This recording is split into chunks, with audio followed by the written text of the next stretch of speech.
There's sort of an interesting experience you have when you're there. Where are you in this continuum of reality? The North Korean government is very eager to make a positive impression on foreigners and visitors, and many of the sites that you are allowed to visit are really considered kind of model environments. Yes, we all accept that when you're shooting anything in North Korea, there's going to be this sliding scale of reality, but I think that's interesting for us as viewers, is to see where do we think he landed on that scale.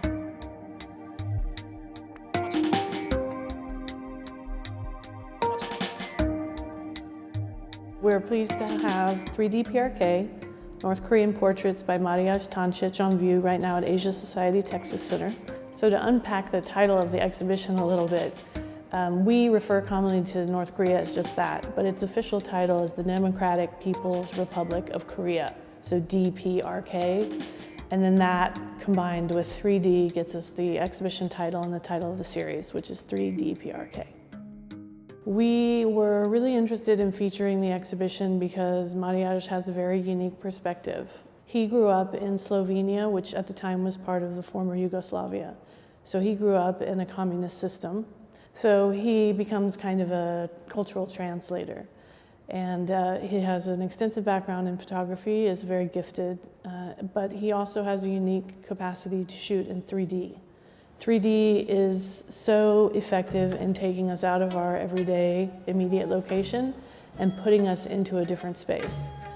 And by using the sort of science of optics, it allows us to travel without even leaving our chairs.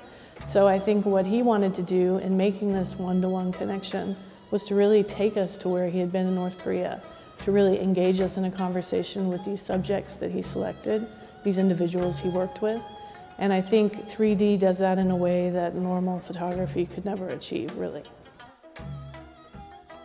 Really, the old saw, everything old is new again. It's the cyclical nature of things. But I think when a photograph in 3D is very well composed, even with putting on the very retro glasses that you could have been wearing in the 60s, you can have a very complete experience. And especially when you activate 3D with these glasses, by shifting slightly left to right or front to back. We've had some of our visitors say they almost feel kind of a seasickness because they're so enveloped in the space and the composition that he creates.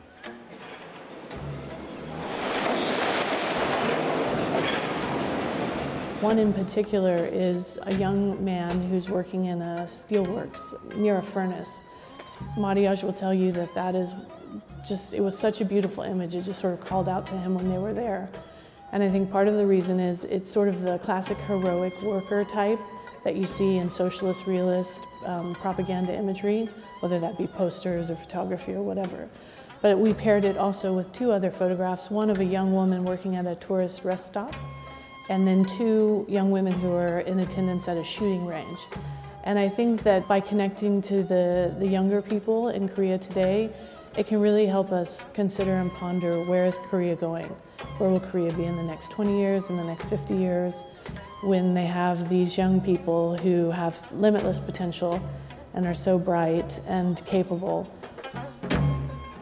And I think that they really encapsulate what he is trying to convey with his work and what we're trying to convey with the exhibition.